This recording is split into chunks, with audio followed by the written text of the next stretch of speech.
Hi hello friends, welcome back to my channel Agnisakshi ಭಾಗ 55. ಸರಿ, ನನಗೆ ಆಫೀಸ್ಗೆ ಟೈಮ್ ಆಗ್ತಿದೆ, ನಾನು ಹೋಗ್ತಿದ್ದೀನಿ. ಸ್ವಲ್ಪ ಹೊತ್ತು ಮಲಗಿ ಎದ್ದ ಮೇಲೆ ಬೇಜಾರು ಆದರೆ ನಿನ್ನ ಪುಸ್ತಕಗಳನ್ನು ತೆಗೆದು ಓದು. ಲಂಚ್ ಟೈಮ್ಗೆ ಮತ್ತೆ ಫೋನ್ ಮಾಡ್ತೀನಿ. ಸೀತಮ್ಮ ನಿನಗೆ ಲಂಚ್ ಕೂಡ ಮೇಲಕ್ಕೆ ತಂದು ಕೊಡ್ತಾರೆ, ಇಲ್ಲೇ ತಿಂದು ಬಿಡು ಸರಿನಾ ಅಂತ ಹೇಳ್ತಿದ್ರೆ ಸರಿ ಅಂತ ತಲೆ ಅಲ್ಲಾಡಿಸುತ್ತಾಳೆ. ಹಾಗಾದರೆ ನಾನು ಆಫೀಸ್ಗೆ ಹೋಗಿ ಬರಲ್ಲ ಅಂದಾಗ ಹಾಂ ಅಂತ ಮೆಲ್ಲಗೆ ಹೇಳ್ತಿದ್ರೆ ತಲೆ ಅಲ್ಲಾಡಿಸುತ್ತಿದ್ದ ಗಾನವಿಯ ಕಡೆ ನೋಡಿ ಅವಳು ಯಾಕೋ ಡಲ್ ಆಗಿದ್ದಾಳೆ ಅಂತ ಅನ್ನಿಸಿದಾಗ ಗಾನವಿಯ ಹತ್ತಿರ ಬಂದ ಆದಿ ಅವಳು ಅಲ್ಲಾಡಿಸುತ್ತಿದ್ದ ತಲೆಯನ್ನು ತನ್ನ 2 ಕೈಗಳಿಂದ ಹಿಡಿದು ಗಾನವಿಯ ತಲೆ ಮೇಲಕ್ಕೆತ್ತಿ ಹಣೆಯ ಮೇಲೆ ಪ್ರೀತಿಯಿಂದ ಮುತ್ತಿಟ್ಟು, ಯಾವುದರ ಬಗ್ಗೆಯೂ ಯೋಚಿಸಬೇಡ, ಯಾರ ಬಗ್ಗೆಯೂ ಭಯಪಡಬೇಡ. ನಾನು ಇರುವಾಗ ನಿನ್ನನ್ನು ಯಾರಿಗೂ ಮುಟ್ಟಲು ಬಿಡಲ್ಲ. ಯಾರಾದರೂ ನಿನ್ನ ಹತ್ತಿರ ಬರಬೇಕು ಅಂದರೆ ಮೊದಲು ನನ್ನನ್ನು ದಾಟಬೇಕು. ಹಾಗಂತ ನಮಗೆ ಏನೋ ಆಗುತ್ತೆ ಅಂತ ಭಯಪಟ್ಟು ನೀನೇನೋ ತ್ಯಾಗ ಮಾಡೋಕೆ ಸಿದ್ಧಳಾಗಬೇಡ. ಅರ್ಥ ಆಯ್ತಾ ಅಂತ ಗಾನವಿಗೆ ಹೇಳ್ತಿದ್ರೆ ಆದಿ ಹೇಳಿದ ಮಾತುಗಳ ಅರ್ಥವೇನು ಅಂತ ತಿಳಿಯದ ಗಾನವಿ ವಿಚಿತ್ರವಾಗಿ ಆದಿ ಕಡೆ ನೋಡ್ತಾ ಇರ್ತಾಳೆ. ಯಾಕಂದರೆ ಅವಳು ಅಜಯ್ ಬಗ್ಗೆ ಆದಿಗೆ ಹೇಳಿರಲಿಲ್ಲ. ತನಗೆ ಎಂಥ ಪ್ರಾಬ್ಲಮ್ ಇದೆ ಅಂತ ಆದಿಗೆ ಗೊತ್ತಿಲ್ಲ.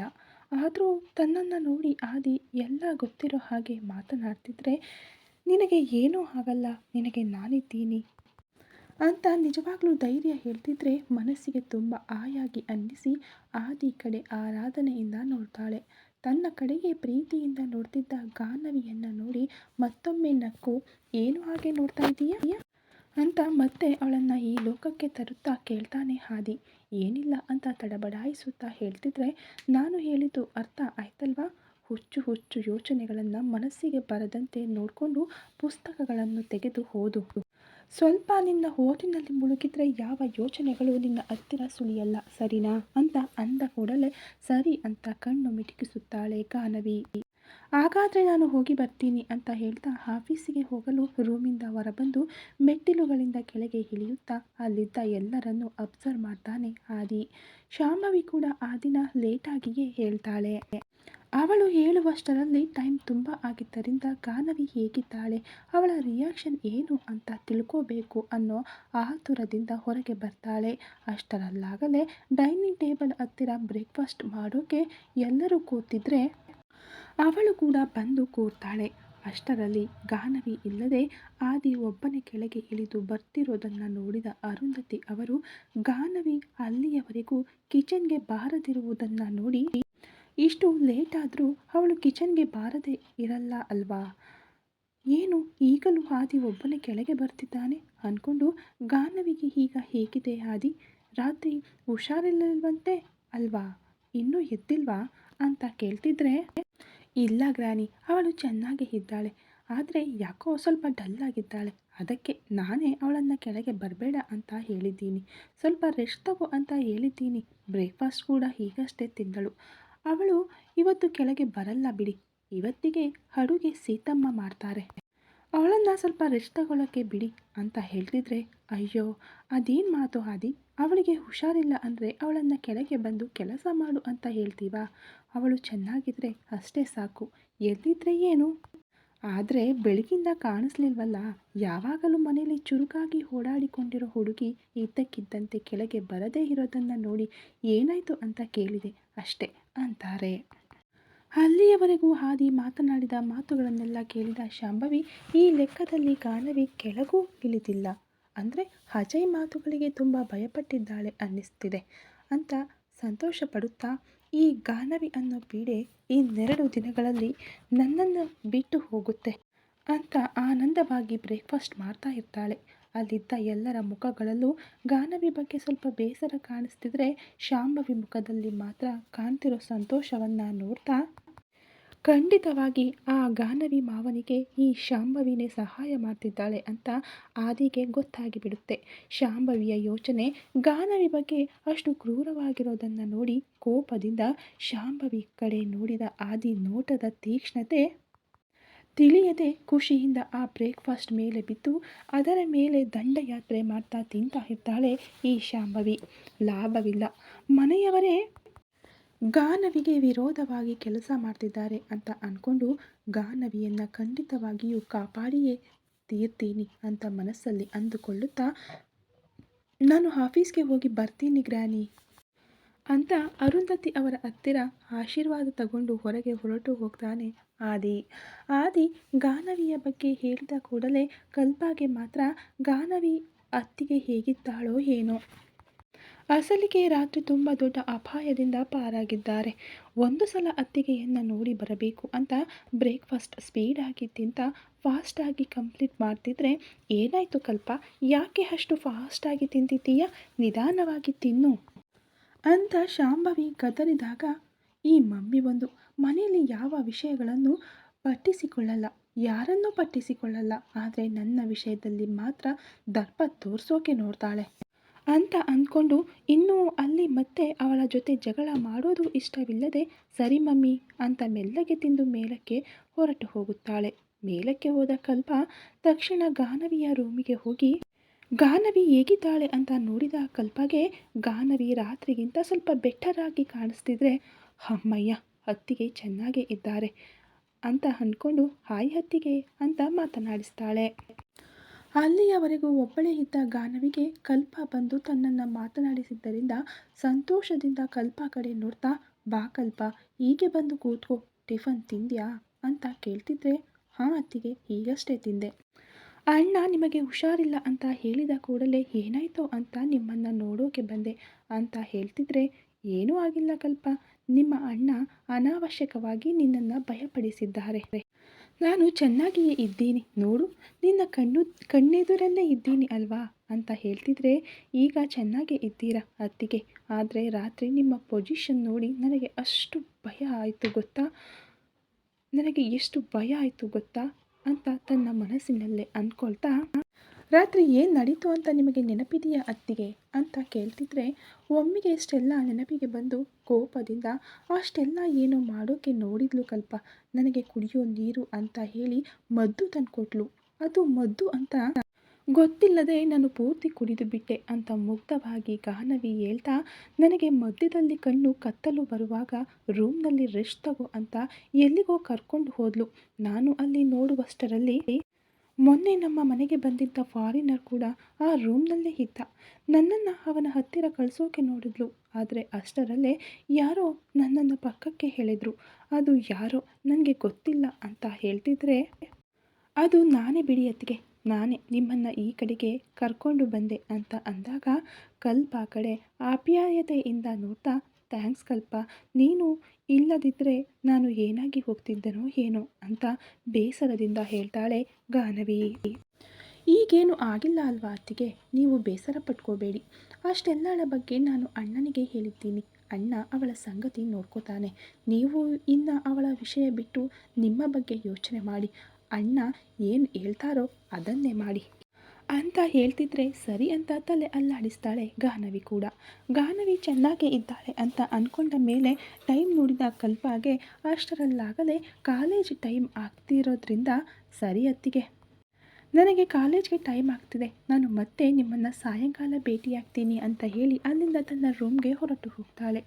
ಕಾಲೇಜು ಬ್ಯಾಗ್ ಜೊತೆ ಕೆಳಗೆ ಬರ್ತಿರೋ ಕಲ್ಪಾಳನ್ನು ನೋಡಿ ಮೊನ್ನೆ ಅಜಯ್ ಕಲ್ಪಾಳ ಮೇಲೆ ಕಣ್ಣು ಹಾಕಿದ್ದು ನೆನಪಿಗೆ ಬಂದು ಕಲ್ಪಾಗೆ ಏನಾದರೂ ಮಾಡ್ತಾನೇನೋ, ಅಸಲಿಗೆ ಅವನು ರೌಡಿ ಅಂತ ಅಂದ್ಕೊಳ್ತಾ, ಕಲ್ಪ ನೇರವಾಗಿ ಕಾಲೇಜಿಗೆ ಹೋಗಿ ಮನೆಗೆ ಬಂದ್ಬಿಡಮ್ಮ, ಮಧ್ಯದಲ್ಲಿ ಎಲ್ಲಿಯೂ ನಿಲ್ಲಬೇಡ ಅಂತ ಹೊಸದಾಗಿ ಎಚ್ಚರಿಕೆಗಳನ್ನು ಹೇಳ್ತಿರೋ ಶಾಂಭವಿ ಕಡೆ ವಿಚಿತ್ರವಾಗಿ ನೋಡ್ತಾ, ಏನು ಮಮ್ಮಿ ಈ ಮಧ್ಯೆ ನಿನಗೇನಾಗಿದೆ, ನನ್ನ ಬಗ್ಗೆ ಸಿಕ್ಕಾಬಟ್ಟೆ ಯೋಚಿಸ್ತಾ ಇದ್ದೀಯಾ, ನನ್ನ ಬಗ್ಗೆ ಪಟ್ಟಿಸ್ಕೊಳ್ತಾ ಇದ್ದೀಯಾ ಅಂದರೆ ಗಮನಿಸಿಕೊಳ್ತಾ ಇದ್ದೀಯಾ ಅಂತ ವ್ಯಂಗ್ಯವಾಗಿ ಹೇಳ್ತಿದ್ರೆ, ಶಾಂಭವಿ ಕೋಪದಿಂದ, ಏನಿದು ಕಲ್ಪ, ನಾನು ನಿನ್ನ ತಾಯಿ, ಅಷ್ಟಾದರೂ ನಿನ್ನ ಬಗ್ಗೆ ಪಟ್ಟಿಸಿಕೊಳ್ಳದೆ ಇರ್ತೀನಾ, ಎಚ್ಚರಿಕೆಗಳನ್ನು ಹೇಳ್ತಿದ್ದೀನಿ, ಯಾವಾಗಲೂ ಅಕ್ಕಪಕ್ಕ ಗಮನಿಸ್ತಾ ಇರು, ಹುಷಾರಾಗಿರು, ಅಸಲಿಗೆ ದಿನಗಳು ಚೆನ್ನಾಗಿಲ್ಲ ಅಂತ ಪರೋಕ್ಷವಾಗಿ ಕಲ್ಪಾಳ ಸೇಫ್ಟಿ ಬಗ್ಗೆ ಹೇಳ್ತಾ, ಅಷ್ಟರಲ್ಲೇ ಅವಳು ಬ್ರೇಕ್ಫಾಸ್ಟ್ ತಿನ್ನೋದು ಮುಗಿದಿದ್ದರಿಂದ ಹ್ಯಾಂಡ್ ವಾಶ್ಗೆ ಹೊರಟು ಹೋಗ್ತಾಳೆ.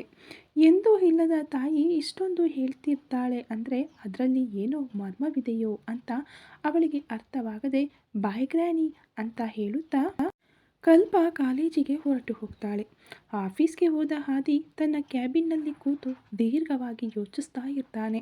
ಶಾಂಭವಿನೇ ಗಾನವಿಯ ಬಗ್ಗೆ ಪೂರ್ತಿ ಇನ್ಫಾರ್ಮೇಷನ್ ತನ್ನ ಮಾವನಿಗೆ ಕೊಡ್ತಿದ್ದಾಳೆ ಅಂತ ಡೈನಿಂಗ್ ಟೇಬಲ್ ಮೇಲೆ ಅವಳ ಮುಖ ನೋಡಿದ ತಕ್ಷಣ ಅರ್ಥವಾಗ್ಬಿಡುತ್ತೆ ಆದಿಗೆ. ಕನಿಷ್ಠ ಅವನು ಹೇಗಿರ್ತಾನೋ ಏನೋ ಕೂಡ ಗೊತ್ತಿಲ್ಲ. ಕನಿಷ್ಠ ಅವನನ್ನು ಎಂದೂ ನೋಡಿಲ್ಲ. ಅಂಥವನನ್ನು ಹೇಗೆ ಹಿಡಿಯೋದು ಅಂತ ಯೋಚಿಸ್ತಾ ಯಾವುದಕ್ಕೂ ಒಳ್ಳೆಯದು ಅಂತ ಮನೆಯ ಹತ್ತಿರ ಕೂಡ CCTV ಕ್ಯಾಮ್ರಾ ವ್ಯವಸ್ಥೆ ಮಾಡಬೇಕು ಅಂತ ಹೇಳಿ ತಕ್ಷಣ ಯಾರಿಗೋ ಫೋನ್ ಮಾಡಿ ಮನೆಯಲ್ಲಿ ಹೊರಗೆ ಗಾರ್ಡನ್ನಲ್ಲಿ ಪೂರ್ತಿಯಾಗಿ CCTV ಕ್ಯಾಮರಾಗಳನ್ನು ಅಳವಡಿಸಲು ಹೇಳ್ತಾನೆ. ಹಾಗೆಯೇ ತನ್ನ ಮನೆಯ ಲ್ಯಾಂಡ್ಲೈನ್ ನಂಬರ್ಗಳನ್ನು ಕೂಡ ಹ್ಯಾಕ್ ಮಾಡಲು ಹೇಳ್ತಾನೆ. ಏನಾದರೂ ಆಗಲಿ ಎಂದು ತನ್ನ ಸ್ನೇಹಿತನೊಬ್ಬ ನೆಟ್ವರ್ಕ್ ಡಿಪಾರ್ಟ್ಮೆಂಟಲ್ಲಿ ಕೆಲಸ ಮಾಡುತ್ತಿದ್ದರೆ ಅವನಿಗೆ ಫೋನ್ ಮಾಡಿ ಶಾಂಭವಿಯ ನಂಬರ್ ಕೊಟ್ಟು ಅವಳ ಕಾಲ್ ಡೀಟೇಲ್ಸ್ ನನಗೆ ಬೇಕು ಎಂದು ಕೇಳಿದ ತಕ್ಷಣ ಆ ಸ್ನೇಹಿತ ಆದಿಗೆ ಅದೇನು ಮಹಾ ಕೆಲಸ ಬಿಡು, ತಕ್ಷಣ ನಿನಗೆ ಕಳುಹಿಸುತ್ತೇನೆ ಎಂದು ಹೇಳಿ ಫೋನ್ ಇಡುತ್ತಾನೆ. 2 ಗಂಟೆಗಳ ನಂತರ ಬಂದ ಶಾಂಭವಿಯ ಫೋನ್ ಡೀಟೇಲ್ಸ್ ಚೆಕ್ ಮಾಡುತ್ತಿರುವ ಆದಿಗೆ ಎಷ್ಟೊತ್ತಾದರೂ ಯಾವುದೇ ಹೊಸ ನಂಬರ್ ಕೂಡ ಕಾಣಿಸದೇ ಇದ್ದಾಗ ಇದು ಹೇಗೆ ಸಾಧ್ಯ? ಅವಳೇ ಗಾನವಿಯ ಬಗ್ಗೆ ಅವಳ ಮಾವನಿಗೆ ಮಾಹಿತಿ ಕೊಡುತ್ತಿದ್ದಾಳೆ ಎಂದು ಖಚಿತವಾಗಿ ತಿಳಿದಿದೆ.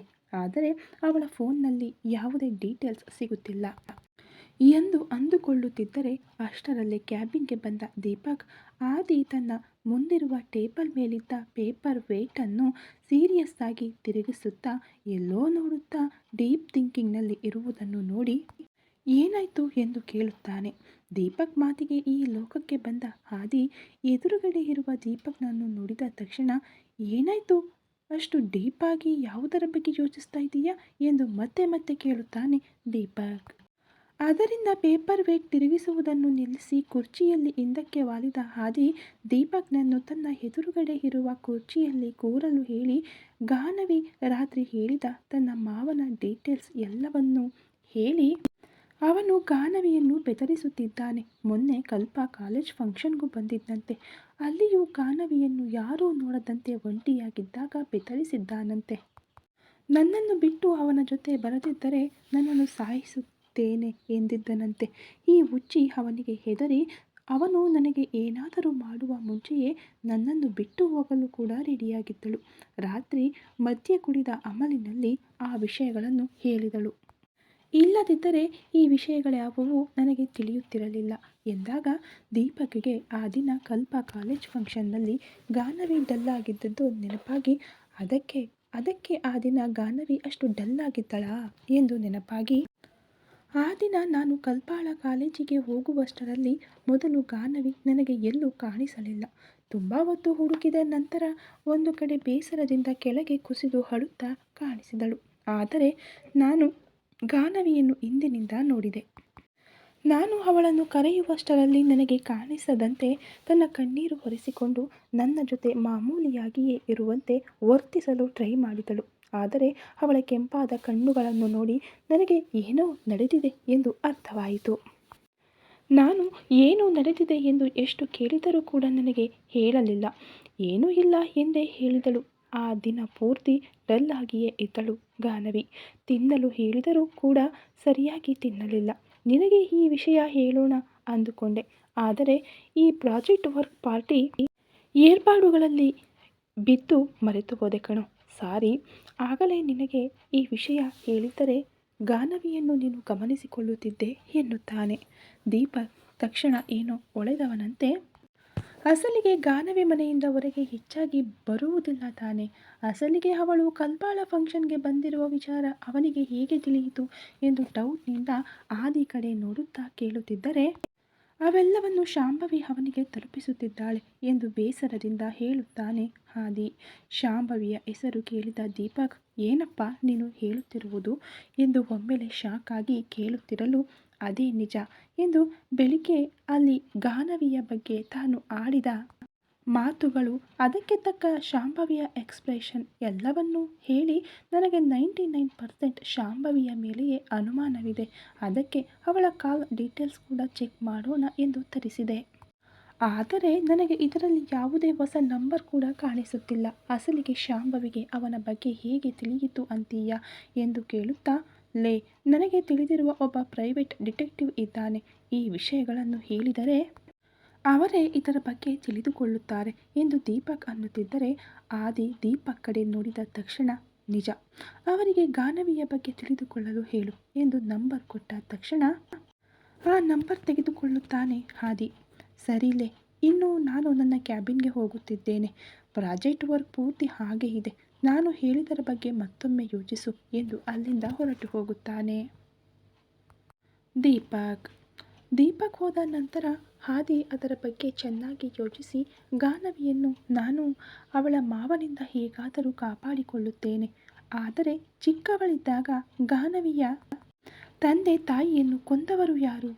ತಿಳಿದುಕೊಳ್ಳಬೇಕೆಂದರೆ ಇಂಥವರ ಮೂಲಕವೇ ತಿಳಿದುಕೊಳ್ಳಬೇಕು ಎಂದು ನಿರ್ಧರಿಸಿಕೊಂಡು ದೀಪಕ್ ಕೊಟ್ಟ ನಂಬರ್ಗೆ ಫೋನ್ ಮಾಡುತ್ತಾನೆ ಆದಿ.